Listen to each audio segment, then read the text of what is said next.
रायगढ़ नाम के एक गांव में पूनम नाम की एक लड़की रहती थी। उसके पिता एक मजदूर थे जो कि बेहद ही गरीब थे। उन्हें अक्सर पूनम की शादी की चिंता सताती रहती। लेकिन कहते हैं ना कि जन्म, मृत्यु और शादी ये सब तो ऊपर से लिखा हुआ आया होता है। एक रोज उस गांव में सरकारी काम से एक सरकारी अफसर आया। उसने जब खूबसूरत पूनम को देखा तो उस पर मोहित हो बैठा और अपने मन में सोचने लगा। लोग सच ही कहते हैं, असली खूबसूरती तो गांव में ही होती है। अनुभव ने उसके मजदूर पिता से उसका हाथ मांगा और पूनम के पिता ने शादी के लिए झट से हाँ कर दी। आखिर वो कौन सा पिता है जो अपनी बेटी की सरकारी अफसर से शादी नहीं करना चाहेगा। फिर दोनों की शादी हो गई और अनुभव उसे लेकर शहर अपने घर आ गया। पहले तो उसके घर वालों ने उनका विरोध किया, लेकिन फिर बेटे की मर्जी के आगे उन्हें झुकना पड़ा। सही है, गरीब देवरानी आई है, अब इससे घर का सारा काम करवाया जा सकता है। गरीब घर की लड़की पूनम शादी कर अमीर ससुराल आ तो गई, लेकिन उसमें और उसकी अमीर जेठानी में काफी अंतर किया जाता था। दरअसल बड़ी बहू अंकिता की शादी में सरला देवी को खूब दान दहेज मिला था, लेकिन पूनम एक जोड़ी में ही ससुराल आई थी, जिस वजह से सरला अक्सर उसे ताने देती थी। ऐसे ही एक रोज त्योहार के वक्त अंकिता के घर से खूब सामान आया, जबकि पूनम के घर से कुछ नहीं आया। न जाने किन कंगलों के घर ब्याह कराया मेरा बेटा, तीज त्योहार पर भी कुछ नहीं भेजता इसका बाप। माँ जी, बाबूजी की तबीयत इन दिनों कुछ ठीक नहीं है, इसलिए वो इतनी दूर नहीं आ पाए। तेरे और तेरे बाप के सब बहाने जानती हूं मैं। चल जा, अब जल्दी से खाना बनाकर तैयार कर, फिर बर्तन धोकर मेरे पांव दबा देना। जी माँ जी। काम चाहे छोटा हो या बड़ा, हर काम बेचारी पूनम को ही करना पड़ता था, जबकि अंकिता किसी काम को हाथ नहीं लगाती। फिर एक रोज पूनम अपनी जेठानी से, दीदी मुझे अपने पिताजी को एक फोन करना है, क्या मैं आपके फोन का इस्तेमाल कर सकती हूँ? दरअसल मेरे फोन में कुछ प्रॉब्लम आ रही है, वो आजकल उनकी तबीयत कुछ ठीक नहीं है। बस इसीलिए तो मुझे इन गरीबों से नफरत है। यहाँ आई नहीं कि आते ही मांगना शुरू कर दिया। कोई जरूरत नहीं है उस भिखारी से बात करने की, जा अब काम कर। बेचारी पूनम रोते हुए काम पर लग जाती है, लेकिन उसका ध्यान अपने पिता की ओर ही था। फिर एक रोज उसके गांव से फोन आता है कि उसके पिता की मौत हो गई। बेचारी पूनम बचपन से माँ के बिना रही, तब से उसके पिता ने ही उसका पालन पोषण किया। दरअसल पूनम की माँ का देहांत जल्द ही हो गया था, जिस कारण पूनम अक्सर माँ के प्यार के लिए तरसती रही। वो सोचती थी कि ससुराल जाकर अपनी सास से वो प्यार पाएगी, लेकिन ऐसा हुआ नहीं। सरला देवी अक्सर उसे खरी खोटी सुनाती रहती। अब उसका इस दुनिया में कोई नहीं था जिससे वो अपना दुख बांट सके, सिवाय उसके पति अनुभव के, लेकिन वो भी अक्सर काम के सिलसिले में बाहर ही रहता। एक दिन अंकिता चिल्लाते हुए, अरे मेरे रूम में अभी तक कॉफी क्यों नहीं आई? ये पूनम कहाँ मर गई? माँ जी देखिए ना, अब क्या सुबह की कॉफी के लिए भी दिन तक का इंतजार करना पड़ेगा? रुक, अभी बताती हूँ उस गरीब को। सरला फ्रिज से ठंडा पानी निकालकर एक बाल्टी में भरती है और बेचारी पूनम के ऊपर गिरा देती है। तुझ महारानी को यहाँ बेड पर पड़े पड़े खाने को नहीं देने वाली मैं। चल खड़ी हो और उठकर घर का काम कर। वो माँ जी, मेरी तबीयत ठीक नहीं है, मुझे बुखार है। ये सब ड्रामे ना कहीं और जाकर करना। चल उठ और काम पर लग जा। तुझ गरीब को मैं यहाँ मुफ्त की रोटियां नहीं तोड़ने दूंगी। लेकिन तभी वहां अनुभव आ जाता है और वो अपनी पत्नी के प्रति अपनी माँ और भाभी का ऐसा बर्ताव देख गुस्से में आ जाता है। माँ, उस बेचारे की तबीयत कितनी खराब है, देखो तो वो कैसे कांप रही है, और तुम उसके साथ ऐसे बर्ताव कर रही हो। वो तो अच्छा हुआ मैं अपना फोन घर पर भूल गया और मुझे सारी सच्चाई पता चल गई, नहीं तो मैं कभी जान ही नहीं पाता कि तुम इसके साथ कैसा बर्ताव करती हो। अब मैं अपनी पत्नी के साथ इस घर में नहीं रहूंगा। अनुभव डॉक्टर को फोन करके बुलाता है। वो पूनम को इंजेक्शन और कुछ दवाइयां देता है। 2 दिन बाद अनुभव पूनम को लेकर सरकारी क्वार्टर में रहने चला जाता है। अंकिता बहू तो बड़े घर की लड़की थी, इसलिए वो तो कोई काम करती नहीं, जिसकी वजह से अब सरला को ही सारा काम करना पड़ता। अब उसे अपनी गरीब बहू की अहमियत समझ आने लगी। एक रोज सरला की तबीयत कुछ ठीक नहीं थी, लेकिन फिर भी वो घर के काम करती रही और सोचने लगी, मेरी छोटी बहू जब से इस घर में आई थी तब से उसने मुझे एक काम नहीं करने दिया। सब कुछ कितने अच्छे से संभाल लिया, और एक अंकिता बहू है जिसे मेरी पड़ी ही नहीं। काम करने के बाद सरला अपने कमरे में बिस्तर पर जाकर लेट गई, जहां उसका बदन बुखार के मारे बुरी तरह तप रहा था। ओफो, पहले एक काम वाली घर से चली गई, तो अब ये दूसरी काम वाली यहाँ बिस्तर पर बीमार पड़ गई। बहुत जोरों की भूख लगी है, एक काम करती हूँ, आज बाहर से ही अपने लिए पिज्जा ऑर्डर कर लेती हूँ। अंकिता अपने कमरे में बैठकर आराम से टीवी देखते हुए पिज्जा खा रही होती है, जबकि सरला अपने कमरे में बिस्तर पर पड़ी हुई होती है। तभी पूनम और अनुभव वहां आ जाते हैं। माँ जी, आपको तो कितनी तेज बुखार है, सुनिए जी, जल्दी से डॉक्टर को बुलाइए। हाँ, मैं अभी फोन करता हूँ। पूनम तब तक सरला के सर पर पानी की पट्टियां रखती है। कुछ देर बाद डॉक्टर आकर उसे दवाई देता है। फिर पूनम उस दिन वहीं रुककर अपनी सास के लिए खाने में खिचड़ी बनाती है और साथ ही उसके हाथ पांव दबाती और समय समय पर दवाई देती, जबकि बड़ी बहू अंकिता अपने लिए बाहर से खाना ऑर्डर करती और अपने कमरे में आराम करती। सरला को अब अपनी गलती का एहसास हो गया। जिस बहू को मैंने पत्थर समझा वो तो हीरा निकली, और जिसे हीरा समझकर अपने सर का ताज बनाया वो तो असल में पत्थर निकली। पूनम बहू, मुझे माफ कर दे, मैंने तेरे साथ बहुत बुरा किया। नहीं नहीं माँ जी, आप माफी मत मांगिए, अब आप यहाँ नहीं रहेंगी, आप हमारे साथ चलिए। पूनम और अनुभव सरला को अपने साथ अपने घर ले जाते हैं, जहाँ पूनम उसकी खूब सेवा करती है। कुछ दिनों में अनुभव का प्रमोशन हो जाता है और उसे रहने के लिए एक बहुत बड़ा सरकारी बंगला मिलता है, जिसमें खूब नौकर चाकर होते हैं। अब गरीब बहू पूनम आराम से अपने पति की और सास के साथ खुशी खुशी रहने लगी, जबकि बड़ी बहू अंकिता के पति की नौकरी चली गई और उसके पिता का बिजनेस भी डूब गया, जिसके चलते अब उसे गरीबी में रहकर गुजारा करना पड़ा। साथ ही अब घर के सारे कामकाज उसी को करने पड़ रहे थे। शायद इसीलिए कहा जाता है कि कब वक्त का पहिया घूम जाए किसी को नहीं पता। हस्तिनापुर गांव में शंकर अपने 2 बेटों और पत्नी के साथ कच्चे मकान में रहता था। शंकर के घर की हालत कुछ ऐसी थी कि बस 2 वक्त की रोटी का गुजारा ही निकल पाता था। शंकर अपने बेटों को पढ़ा लिखाकर बड़ा आदमी बनते देखना चाहता था, इसीलिए वो दिन भर ईंट की भट्टी में मेहनत मजदूरी करता।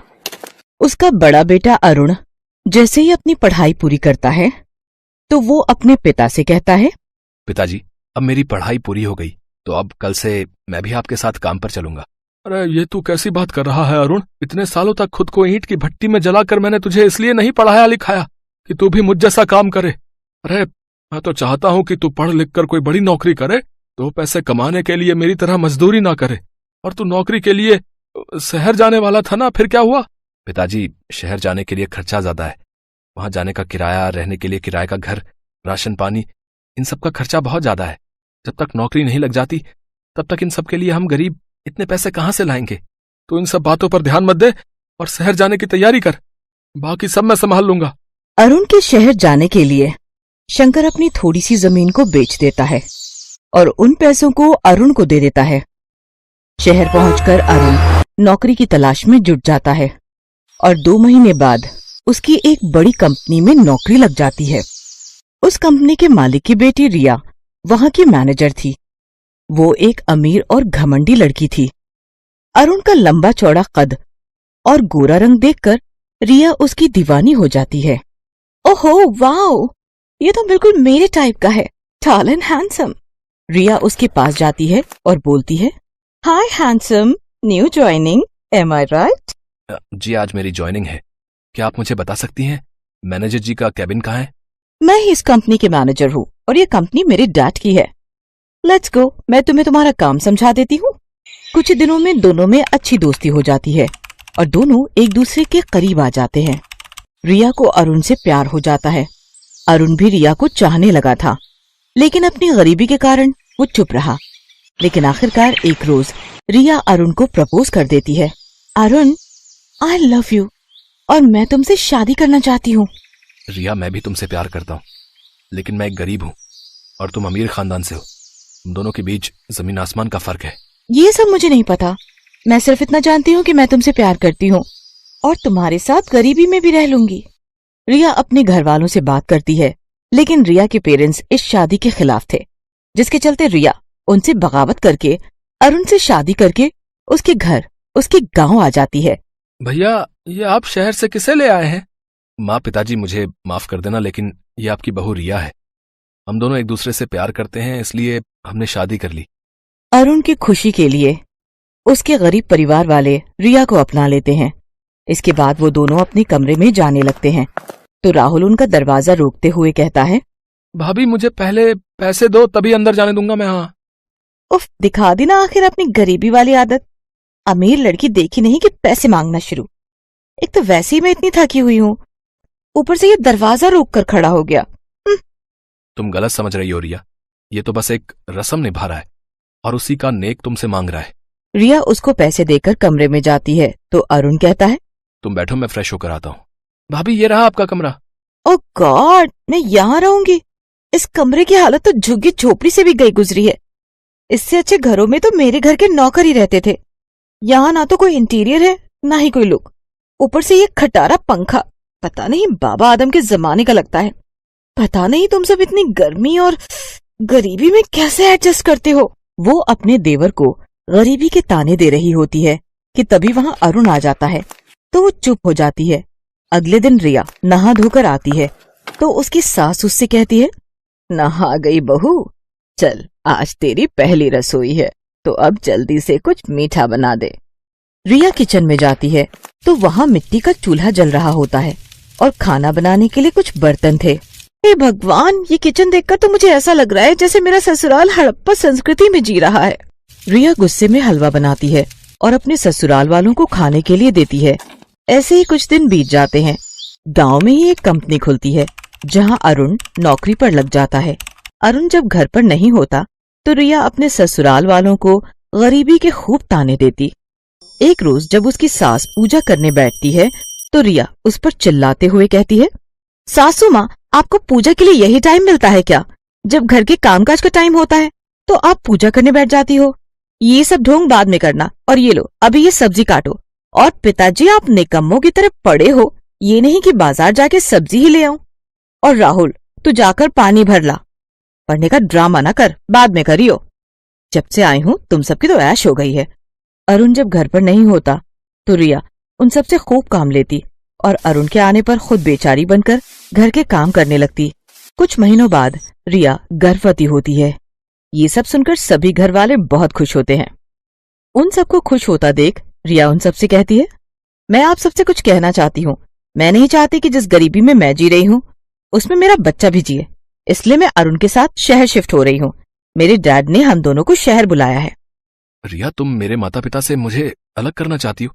बचपन से मेहनत करके उन्होंने मुझे पढ़ाया लिखाया और अब जब उन्हें मेरी जरूरत है तो तुम मुझे उनसे अलग कर रही हो। मैं कहीं नहीं जाऊंगा, तुम्हें जाना है तो जाओ। तो फिर सड़ते रहो तुम यहीं, मैं तो चली। रिया अपना सूटकेस उठाकर जाने लगती है। तभी रिया की सास उससे कहती है, ठहर बहू, अरुण भी तेरे साथ जाएगा। चला जा बेटा, नहीं तो दुनिया वाले कहेंगे कि हमने तेरा घर तोड़ दिया। इसके बाद दोनों शहर आ जाते हैं। शहर आकर रिया की जिंदगी अच्छी खासी कटने लगी, लेकिन अरुण उदास रहने लगा। उसे रह रहकर अपने गरीब परिवार की याद सताने लगी। ऐसे ही समय गुजरा और रिया ने एक बच्चे को जन्म दिया। अरुण, अरुण, मेरा बच्चा कहाँ है? मैंने उसे गोद में नहीं खिलाया। रिलैक्स रिया, हमारा बच्चा अभी यहीं था। हो सकता है कि नर्स ले गई होगी, मैं अभी जाकर पता करता हूँ। कुछ देर बाद नर्स बच्चे को लाकर रिया को देती है। अपने बच्चे को गोद में लेकर रिया बहुत रोती है, जिसके बाद उसे एहसास होता है और वो सोचती है, कुछ देर के लिए भी मैं अपने बच्चे को खुद से दूर बर्दाश्त नहीं कर पाई तो अरुण के माता पिता उसके बिना कैसे रहते होंगे। तभी अरुण वहां आ जाता है तो रिया रोते हुए उससे माफी मांगती है और कहती है, अरुण, मुझे माफ कर दो, मुझे अपनी गलती का एहसास हो गया है। अब मुझे मेरे घर, मेरे ससुराल ले चलो अरुण। उसके बाद रिया अपने बेटे को लेकर ससुराल आती है और सबसे अपने किए की माफी मांगती है। सासू माँ, पिताजी, राहुल, मुझे माफ कर दो। मैं एक अच्छी बहू नहीं बन पाई अपने सुख के लिए। मैंने आपको आपके बेटे से अलग कर दिया, लेकिन माँ बनके मुझे एहसास हुआ कि अपनों से दूर रहने के बाद कैसा लगता है। मेरा बच्चा अब इसी घर में खेलेगा जहां वो अपने दादाजी के कंधों पर बैठकर पूरे गांव में घूमेगा और अपनी दादी से खूब लाड पाएगा और चाचू के साथ खूब खेलेगा। मैं जानती थी बहू कि एक दिन तुझे अपनी गलती का एहसास जरूर होगा। जो भी हुआ उसे हम सब ने भुला दिया और तू भी भूल जा और अपनी जिंदगी की नई शुरुआत कर। इसके बाद रिया अपने ससुराल वालों के साथ बड़े ही प्यार से रहने लगती है और वहाँ के हर तौर तरीके सीख जाती है।